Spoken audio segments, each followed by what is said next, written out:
I watched every Nightmare on Elm Street movie. All 9 of them. When I was a kid, my first introduction to Freddy Krueger wasn't even the movies. It was Angry Video Game Nerd, specifically the one where he tore apart that awful NES game. That was my starting point, and from there, I went back and actually watched the movies, and I loved them. Freddy quickly became my favorite slasher villain. Unlike Michael Myers or Jason Voorhees, who were always silent and stoic, Freddy had personality. He cracked jokes, he toyed with his victims, and that mix of charisma and comedy made him stand out from the rest. It has been years since I revisited these movies, so I decided to marathon the entire franchise from start to finish. I wanted to see where and how they held up, where the highs and lows are, and whether Freddy is still as fun to watch now as he was when I was a kid. But one quick note though before we get started, I am not going to be covering Freddy vs. Jason here. That movie is its own standalone crossover event. It doesn't really feel like it's part of the main Elm Street saga, so I'm leaving it out. I'm going to cover it in a separate video later down the line.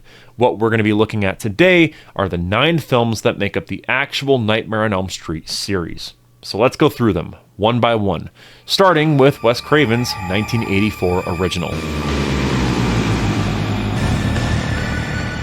A Nightmare on Elm Street introduces Freddy Krueger, a burned killer who stalks and murders teenagers through their dreams. Meanwhile, a teenage girl named Nancy Thompson becomes the only one strong enough to confront him. A Nightmare on Elm Street is a horror classic that still feels untouchable. There's an energy to it that can only be described as lightning in a bottle. Robert Englund defines Freddy Krueger. Here he plays the role straight as a serious villain, but his natural charisma still bleeds through. He's terrifying without needing to be over the top. Wes Craven's direction really makes this movie unforgettable. It should be a standard case study in how to shoot horror, since the atmosphere is so thick with dread and disorientation. The way the film shifts between dreams and reality is just so perfect. It's so well done. You're never sure at first if someone is awake or dreaming, and the gradual reveal of each transition captures the way that dreams actually feel, where you aren't sure if you're actually dreaming or not.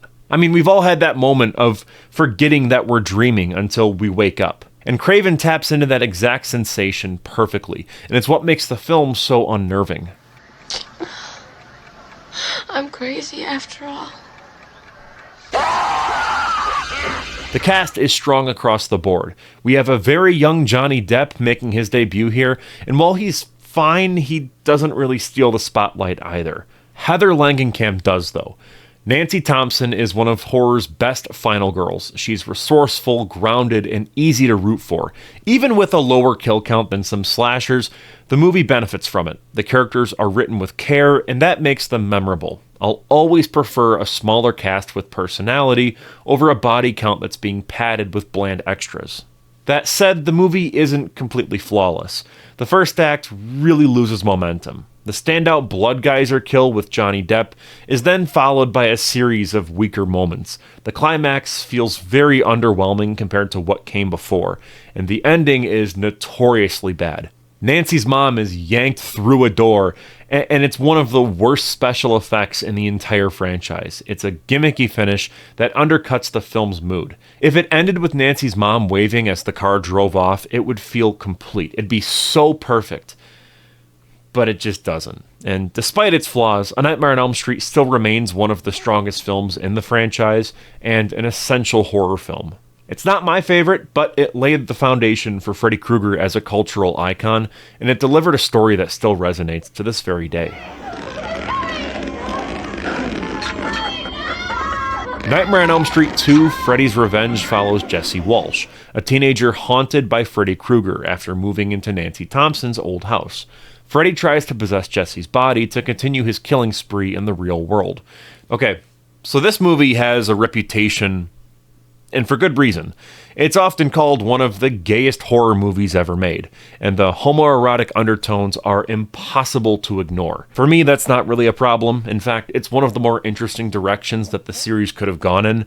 Most 80s slashers played with subtext, but this film really leans into it hard, and that gives it this really strange identity of its own. And the problem is, though, once you strip away that angle of the movie, there's not much there. The horror is pretty tame compared to the first film. Like, you don't really get really inventive dream sequences or imaginative kills that defined the original. Instead, most of the movie feels pretty straightforward, even flat at times. The characters aren't nearly as memorable either, which makes it harder to stay invested. That being said, there are still moments that work. The body horror is excellent. The chestburst scene where Freddy claws his way out of Jesse is one of the highlights of the entire franchise. It's disgusting, it's surreal, and it's the one time this sequel truly feels like a nightmare. See what I did there? It's a pun. Anyways, I wish the whole movie leaned into that level of creativity. And I think where it really stumbles is in how it handles Freddy. The first film established very clear rules about dreams being his hunting ground. This sequel really throws that out by having Freddy show up at a pool party in the real world, casually slicing through kids. It's jarring and confusing, and it cheapens what made him terrifying in the first place. Freddy becomes less of a dream demon and more of just a generic slasher villain, which hurts the mythology that was already established. I don't think Freddy's Revenge deserves the worst of the franchise label. It gets that label, and undeservedly so. I don't think it's unwatchable by any means, but it is a very confusing sequel that doesn't know what to do with its premise. I think if it had more imaginative kills, stronger dream logic, and tighter adherence to the rules, it could have been something special. Instead, it's remembered more for its subtext than its actual scares. What's wrong, Joey? Feeling tongue-tied?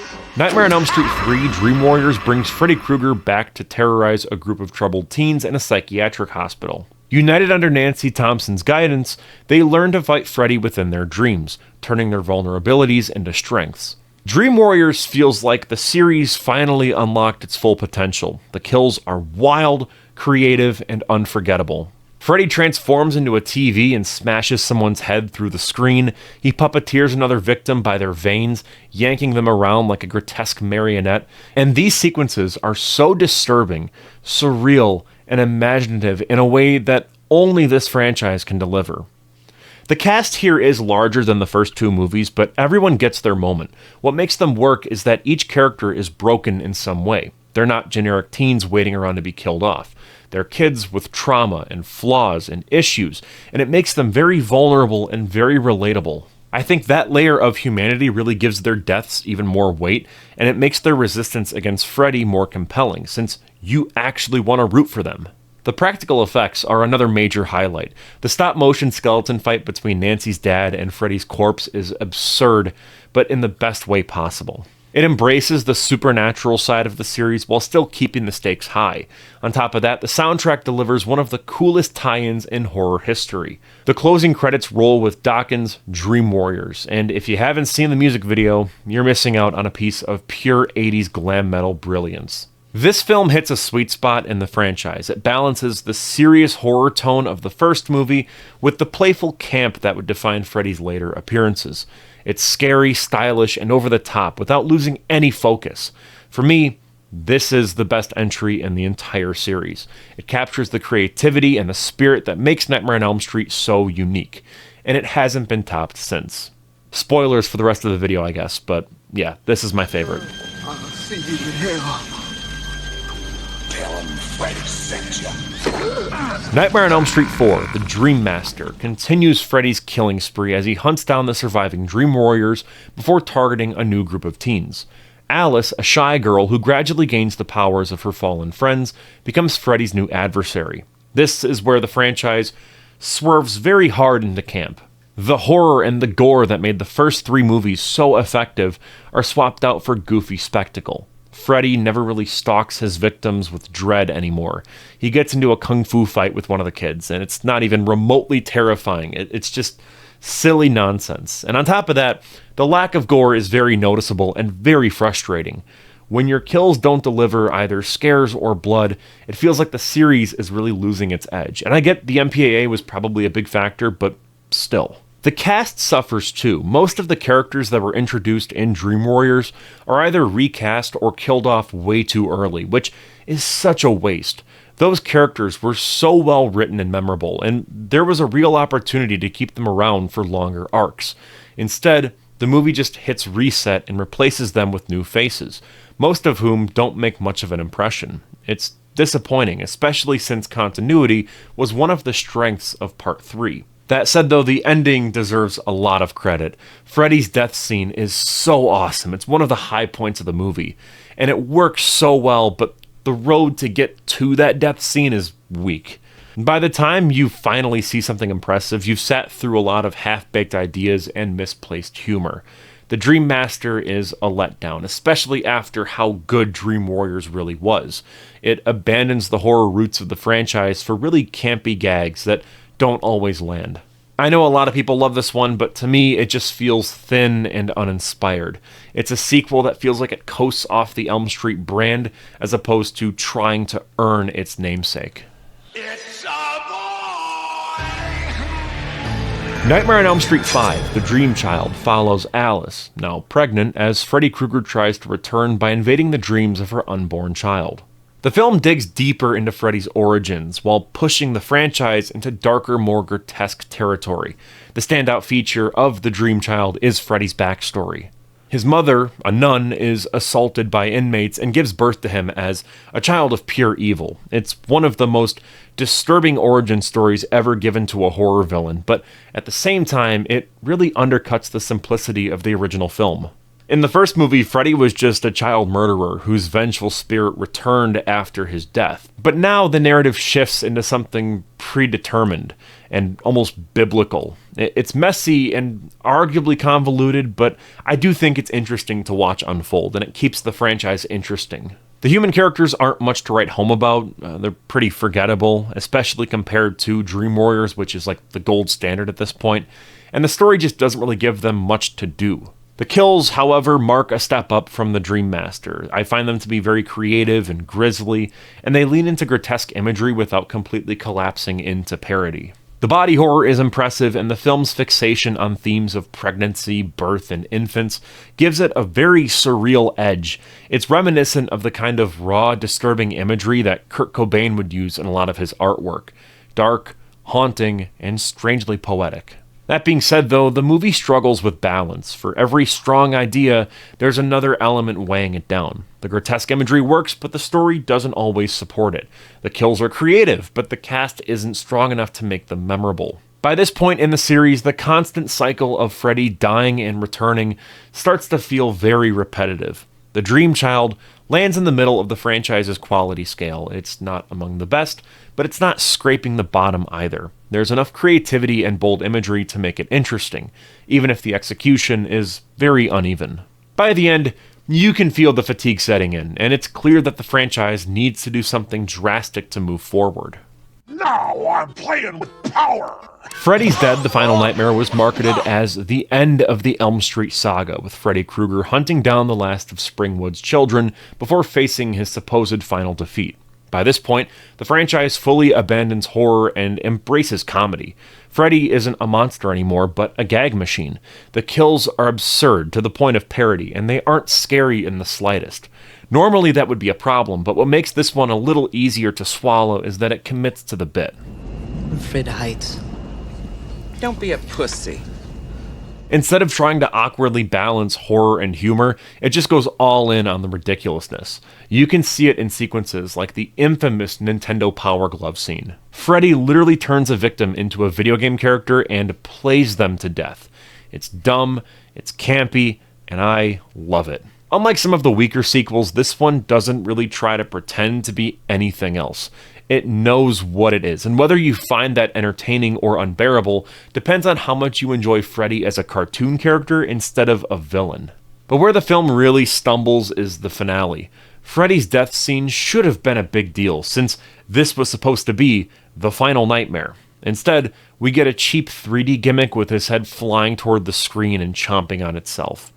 In theaters with 3D glasses in 1991, maybe that was cool as a goofy crowd pleaser, but watching it now in 2025, it looks awful. For a movie that promised to close the book on Freddy Krueger, it ends with one of the lamest send-offs in horror history.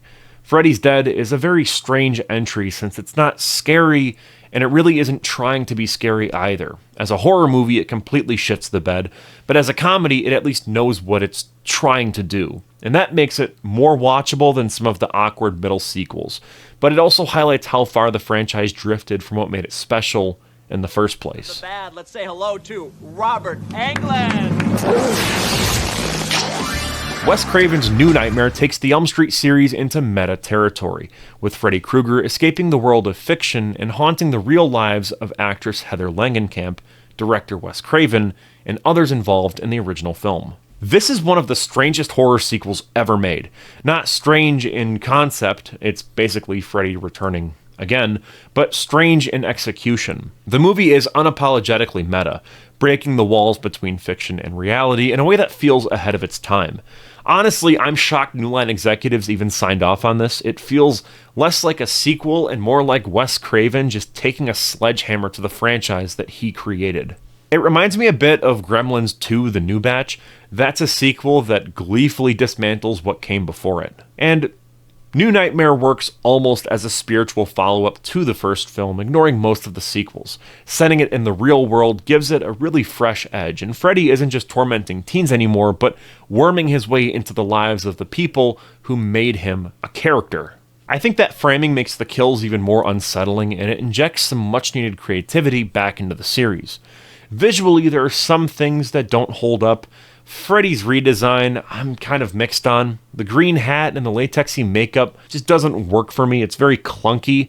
I get they're going for this kind of like entity thing, and it's not supposed to be the same Freddy that we'd seen before, but it still feels off.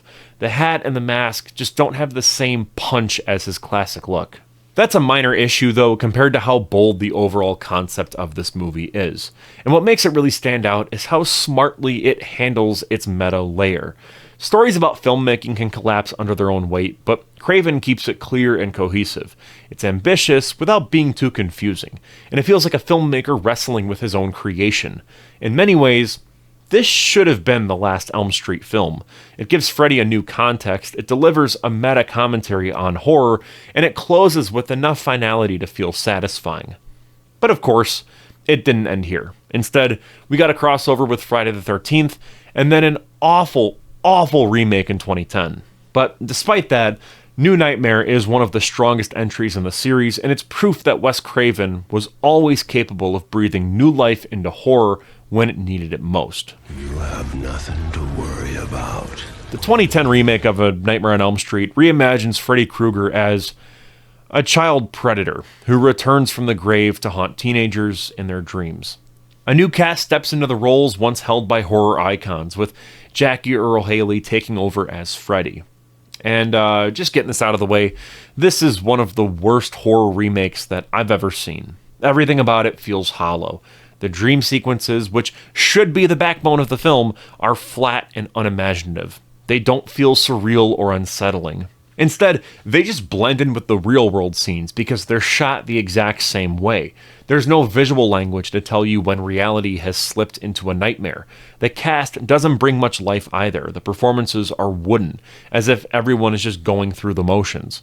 Nobody feels memorable, and nobody has the kind of energy that keeps you engaged. I have no reason to rewatch this movie ever again. I mean, it's like watching actors on Ambien. When the characters don't click and the dreams don't work, you're left with nothing here. Some of the creative choices are equally as baffling.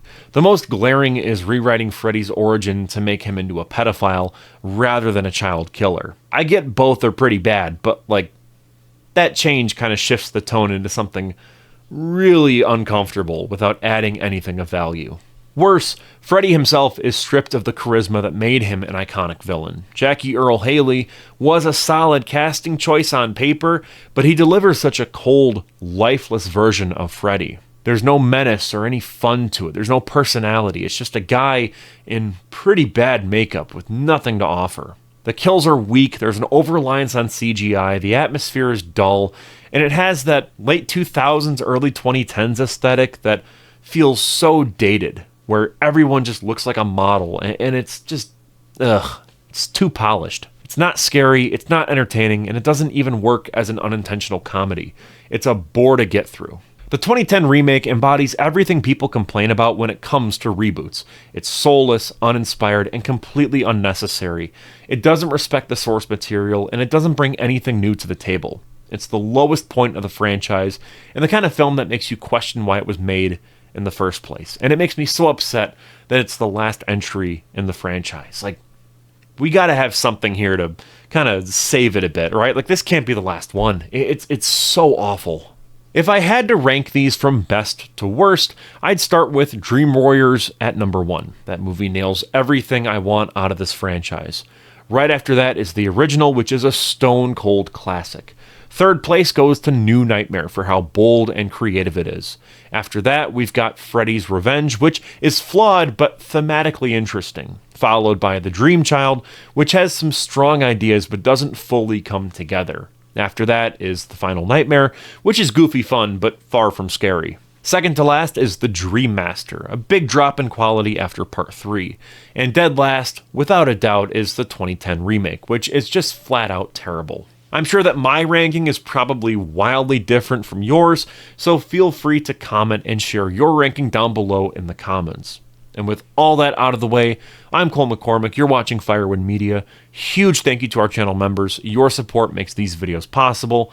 For $1.99 a month, the executive producer tier gets you loyalty badges, custom emoji, early access to videos like this one, exclusive content, and your name in the credits of every film I produce. At $49.99, the custom video tier includes all that plus a personalized video on any YouTube-friendly topic that you choose. Recently, someone wanted me to talk about modern reboots and how they're all sort of name makes. I talked about the War of the Worlds Ice Cube movie, and I talked about the Naked Gun movie.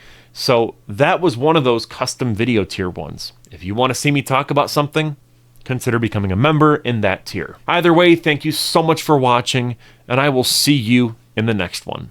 Peace out.